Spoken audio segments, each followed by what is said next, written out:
တကယ်ကျွန်တော်လို့မင်္ဂလာပါ။နော်ဆရာနောက်ထပ်ဒီအင်္ဂလိပ်စာဘယ်လိုမျိုးလေ့ကျင့်ရမလဲဆိုတော့ဒီလမ်းကောင်ဆရာထပ်ညှောက်ရမှာဖြစ်ပါတယ်။အဲ့တော့ဒီနေ့သင်ခန်းစာကတော့ဆရာတို့က be don't be နော် be don't be တုံးတော့စကားတွေဘယ်လိုမျိုးပြောလဲ။အဲ့တော့ be ဆိုတော့တကယ်တမ်းကျဆရာတို့က verb to be ပါ။အဲ့တော့ verb to be မှာဆရာတို့ am တွေ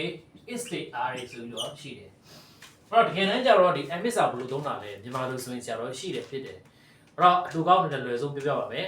။စာကြောင်း၃ကြောင်းဆရာကြီးပြမှာဖြစ်ပါတယ်။ I am a teacher ဒုတိယစာကြောင်းဆရာတို့ကဘာလဲဆိုတော့ I am in the class တတိယစာကြောင်းဒီ I am happy အဲ့တော့ဒီစာကြောင်း၃ကြောင်းမှာတူနေတဲ့အားလုံးကပါရှိမလဲဒီ am တွေတူနေတယ်ပြောချင်တာကပထမစာကြောင်းမှာ I am a teacher ဒါဆိုရင်ဆရာတို့က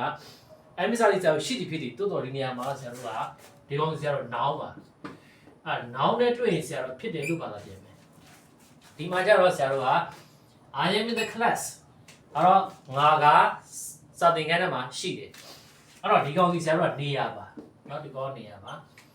နေရာမှာဆိုဆရာတို့ကရှိတယ်လို့ပါလာပြန်မယ်နောက်ဆုံးစာကြောင်းကျတော့ဆရာတို့ I'm happy happy ရဲ့ဆရာပျော်ရွှင်သည်မဟုတ်ပျော်ရွှင်တော့အဲ့ဒီကောင်ကြီးဆရာတို့က adjective ဖြစ်ပါတယ်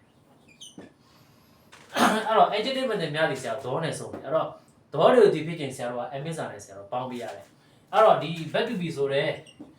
ဒီ am စာနဲ့ adjective နဲ့ပေါင်းလိုက်မှာဆရာတို့ကပျော်ရွှင်သည်ဆိုတာရတယ်ဒါကြောင့်မို့သူကဒေါနဲ့ဆုံးတဲ့ဟာတွေအားလုံးစကားပြောခြင်း I'm happy I'm sad နော်တို့တော့ဆရာဘာဝန်းနေပေါ့နော်ဘာဝန်းနေ you go သွားသည်အဲ့တော့သွားပြီးတော့ I am go I understand လို့လုံးဝသုံးလို့မရပါဘူးအဲ့တစ်ခုကွဲသွားတယ်ဆိုရင်စကားပြောရတာအဆင်ပြေသွားလိမ့်မယ်နော်အဲ့တော့ဒီနေ့သင်ခန်းစာမှာဆရာတို့က be don't be အဲ့တော့ဆရာတို့က noun ပေါင်းမယ် place ပေါင်းမယ် adjective ပေါင်းမှာဖြစ်ပါတယ်ဆိုရတဲ့အဓိပ္ပာယ်က be a doctor ဆရာဝန်တရားပဲလုပ်ပါ don't be a doctor ဆရာဝန်ကမလုပ်ပါနဲ့ဒါကဆရာတို့က noun နဲ့သွားတယ်ခုနကတော့ဆရာတို့ noun ကဖြစ်တယ်အဲ့တော့ဒီနေရာမှာဆရာတို့ကဗာလဲဆိုရင် be doctor ဆရာဝန်တရားပဲဖြစ်ပါ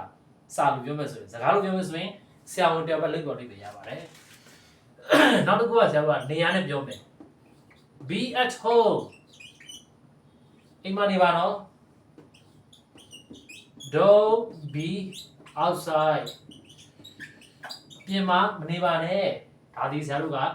နေရာနဲ့စကားပြောတာပါထို့တူပဲ adjective ကိုစကားပြောဆရာတို့က be happy ပျော်ရွှင်နေစမ်းပါ don't be sad ဝမ်းနေမနေပါနဲ့ဒီကောင်ကြီးဆရာတို့က adjective နဲ့စကားပြောတာပါဥပမာဖြင့်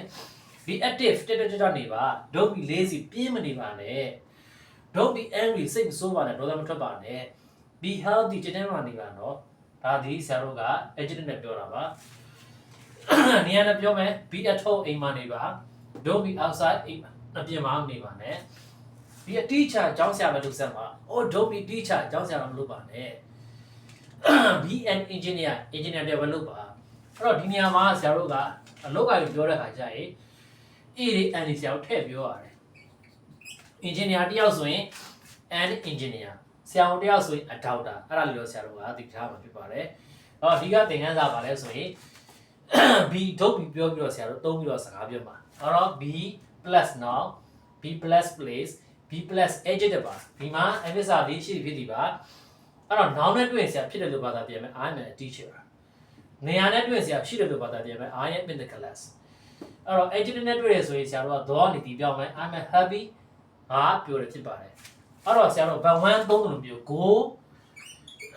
don't go သုံးတယ်လို့ပြောဆရာတို့ကအဲ့လိုမျိုးစကားပြောချင်တာတိုးတော့ဒီမှာဆရာတို့ noun တွေ place တွေ adjective ကြတော့အဲ့လိုမျိုးဆိုတော့တဲ့ပြောလို့မရဘူးဘာနဲ့ပြောပြရလဲဆိုဆရာတို့ verb to be နဲ့ပြောပြရတယ် be ခံပေးရတယ်အဲ့တော့ be a doctor be a teacher ကျောင်းဆရာပဲလုပ်ပါ don't be driver don't be taxi driver တစီသမားတော့မလုပ်ပါနဲ့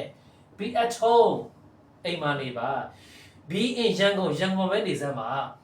don't be in Korea ကိုရီးယားမှာရှိနေပါနဲ့ကိုရီးယားမနေပါနဲ့ be healthy ပြောရွှင်နေပါ be healthy ကျင်းမှာနေပါ don't be late နောက်မကြနဲ့နော် don't be sad ဝမ်းနေမနေပါနဲ့ okay ပါအဲ့ဒါဆိုရင်တော့ be don't be သုံးပြီးတော့စာကြောင်းအတူလေးတွေကိုပြောနိုင်အောင်ကြိုးစားပါမြန်မာလိုစာကြောင်းတွေခြာရေးပါခြာပြီးတော့နှုတ်ကနေရွတ်ပါအဲ့ဒါဆိုရင်အစီအပြေသွားပါလိမ့်မယ် okay အဲ့တော့ဆရာတော့ဒီအလွယ်တကူပြောတတ်ဖို့အတွက်ဆရာနီလန်းကောင်းတွေအများကြီးကိုဆရာမျှဝေနေတာဖြစ်ပါတယ်အဲ့တော့တေချာလိုက်လို့ကြည့်ပါတကယ်လို့အခက်အခဲရှိတယ်ဆိုရင်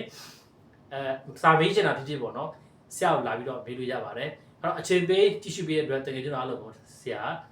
လက်လက်ကျေးဇူးတင်ပါတယ်